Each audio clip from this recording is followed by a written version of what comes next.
Football বিশ্বকাপ দেখা কি হারাম? এখানে আপনারা অনেকেই আছেন বিশ্বকাপ ফুটবলের খোঁজ খবর রাখেন, আর অনেক আসামি আছেন যারা খেলা দেখেন। আছে কিনা? আছে।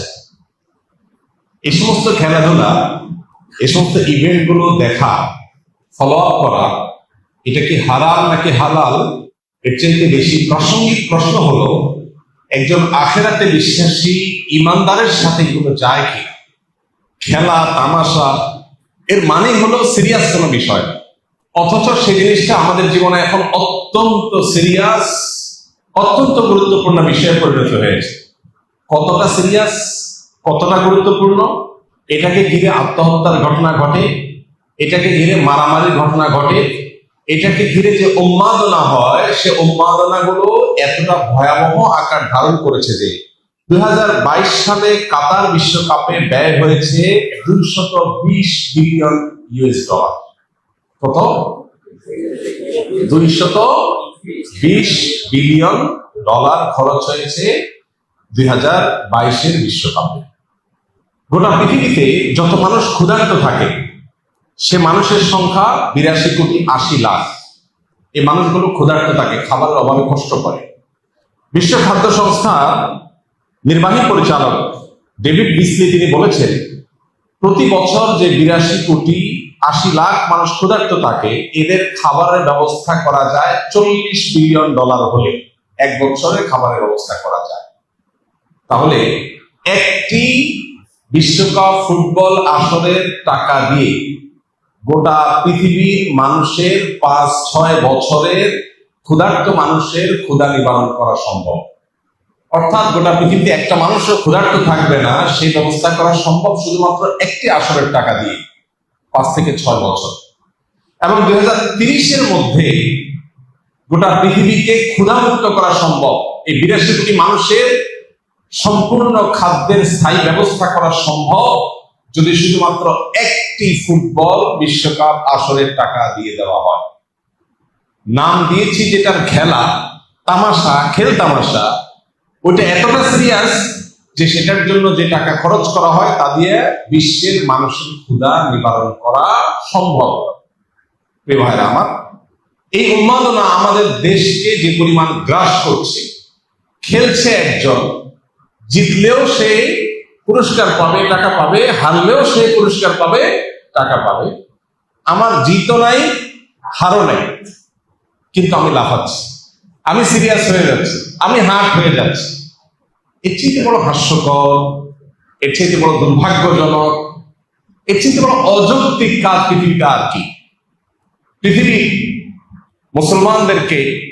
মুসলমানদের আইডেন্টিটিকে ধ্বংস করবার জন্য যে সমস্ত আয়োজন আছে, এই আয়োজনগুলোর অন্যতম হলো এই সমস্ত ইভেন্টগুলো। এটা বোঝার জন্য পণ্ডিত হওয়ার দরকার নেই, একটু চোখ কান থাকলেই, একটু আপনি চোখ কান খুললে আপনি দেখতে পাবেন যে আপনার আত্মপরিচয় ভুলিয়ে দিয়ে, আপনার আসল গন্তব্য ভুলিয়ে দিয়ে আপনাকে একটা উন্মাদনার মধ্যে সদা ব্যস্ত রাখার প্রচেষ্টার অংশ হলো এই সমস্ত আসলগুলো।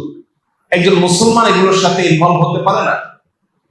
পৃথিবীতে যত অপরাধ কর্ম আছে, আল্লাহ রাব্বুল আলামিন শয়তানের যে কয়েকটা কর্মকাণ্ডের কথা বলেছেন কোরআনে কারিমে, স্পেসিফিক এবং সুনির্দিষ্ট করে আল্লাহ তাআলা জুয়া এবং মদকে আল্লাহ বলেছেন, ইন্নামাল খামরু ওয়াল মাইসিরু ওয়াল আনসাবু ওয়াল আজলামু রিজসুম মিন আমালিশ শাইতানি ফাজতানিবু। এখানে আল্লাহ তাআলা জুয়া এবং মাদক এই দুইটাকে বলেছেন শয়তানের কর্ম, বিশেষভাবে এই দুইটাকে বলেছেন। আর এই সমস্ত খেলাকে কেন্দ্র করে মাদক এবং জুয়ার সবচেয়ে বড় আসর বিশ্বব্যাপী বসে থাকে। আর জেনা, ব্যভিচারের যে পথ গোটা বিশ্বব্যাপী সবচেয়ে বেশি উন্মোচিত হয়, এই সমস্ত আসলে সেটাতে বলার অপেক্ষা রাখে না। একজন মুসলমান যে আখিরাতে বিশ্বাসী, জান্নাতে বিশ্বাসী, আল্লাহতে বিশ্বাসী, তার বেঁচে থাকার জন্য তো বহু বিনোদনের ব্যবস্থা ইসলাম রেখেছে। দাম্পত্য জীবনের স্বামী স্ত্রীর সুসম্পর্ক, এটা মানুষের বেঁচে থাকার প্রয়োজনে। আল্লাহ বলেছেন, লিতাসকুনু ইলাইহা, আদম আলাইহিস সালামের জন্য হাওয়াকে তৈরি করেছেন যাতে করে একে অন্যের মাধ্যমে প্রশান্তি লাভ করতে পারে, ভালো সময় কাটে, মানসিক সুখ হয়। আল্লাহ তাআলা আমাদেরকে যে পরিবার দিয়েছেন, এই পরিবারটা আমাদের কাছে বড় উপভোগ্য। আমাদের মায়ের মমতা আমাদেরকে আনন্দিত করে, পরিতৃপ্ত করে। সন্তানকে আদর করে মা পরিতৃপ্তি পায়, বাবার স্নেহ সন্তানকে আনন্দিত করে, আবার সন্তানের শ্রদ্ধা বাবাকে আনন্দিত করে, ভাই বোনের মধ্যে, পরিবারের মধ্যে সুখের সময় কাটানো মানুষকে আনন্দিত করে। মুসলমানের আনন্দের তো বহু উপলক্ষ আছে। ওদের পরিবার ব্যবস্থাপনা ভেঙে পড়েছে, ওদের পরিবার ধ্বংস হয়ে গেছে, ওদের কারোর সাথে কোনো সম্পর্ক নেই, তাদের স্বামী স্ত্রীর মধ্যে রিলেশন নেই, তাদের সবকিছু প্লাস্টিকের সম্পর্ক। তাদের জন্য এই সমস্ত আসরগুলো সান্ত্বনা বা মানসিক সুখের কারণ হতে পারে। মাদক আর জুয়ার মধ্যে ডুবে থেকে তারা সাময়িক আনন্দ পাওয়ার চেষ্টা করতে পারে। আপনার জন্য তো এটা মানায়, মুসলমানের সাথে কিন্তু যায় না। আমাদের দেশে যে পরিমাণ জুয়া এর প্রচলন শুরু হয়েছে, প্রতি বছর ফুটবল বিশ্বকাপকে কেন্দ্র করে, ফুটবল ক্রিকেটকে কেন্দ্র করে বড় বড় মনিটরে দেশের প্রত্যন্ত অঞ্চলে খেলা দেখাবার যে ব্যবস্থা হয়, সেখানে রীতিমতো গ্রামের ছেলে মেয়েরা এখন জুয়া এবং বাজি ধরাধরি করছে এবং নিঃস্ব হয়ে যাচ্ছে। গত কয়েক বছর আগে ক্যাসিনো কাণ্ডে বহু কোটিপতি লাখপতি রাস্তার ভিখারি হয়ে গেছে, এটা নিয়ে বহু নিউজ হয়েছে, অনেক রতি মহান্তি গ্রেপ্তার হয়েছে, আপনারা জানেন। অথচ অনলাইন জুয়া এটা আজকে পকেটে পকেটে ঢুকে দেওয়া হচ্ছে। যে জুয়ার বিরুদ্ধে আমাদের সরকার এবং প্রশাসন সংগ্রাম করে চলছে, যে জুয়ার থাবা থেকে সমাজকে বাঁচাবার চেষ্টা করছে, সেই জুয়া আমাদের দেশে সবচেয়ে বেশি প্রবেশ করে স্পোর্টসের হাত ধরে, তথাকথিত খেলাধুলার হাত ধরে। যতগুলো খেলাধুলার আসর হয়ে থাকে, অনলাইন ইভেন্ট হয়ে থাকে, এগুলোকে ঘিরে আমাদের তরুণদের মধ্যে, যুবকদের মধ্যে জুয়ার আদান প্রদান এবং জুয়া খেলার টেন্ডেন্সি এটা ব্যাপকভাবে বাড়ছে। এই বিষয়টাকে কর্তৃপক্ষের গভীরভাবে মনোযোগ দিয়ে দেখা উচিত। যদি এটা দেখা হয়, তাহলে সেক্ষেত্রে একে তো নীতিনৈতিকতার যে অভাব, সেটা আমরা কিছুটা হলেও দূর করতে পারবো। যদি আমরা এই উন্মাদনা থামাতে পারি, তাহলে আমাদের তরুণদের মধ্যে যে বহে যাওয়ার প্রবণতা, সেটা কিছুটা হলেও কমানো যাবে। জুয়ার যে প্রবণতা, সেটা কিছুটা হলেও কমানো যাবে। তরুণদের মধ্যে যে উচ্ছৃঙ্খলা, কিশোরদের মধ্যে যে উন্মাদনা, কিশোর গ্যাংয়ের মতো অপরাধ প্রবণতা বাড়ছে, চাকুশিটা করার, হেয়ালিপনা করার প্রবণতা তাদের মধ্যে বাড়ছে, এটা কিছুটা হলেও কমানো যাবে যদি তাদের মধ্যে দিন চেতনা জাগ্রত করা যায়। আর পশ্চিমাদের তৈরি এই সমস্ত বস্তা পচা সস্তা কৃষ্টি কালচার থেকে সমাজকে বাঁচাবার ন্যূনতম চেষ্টাও করা যায়। কিন্তু কে শোনে কার কথা?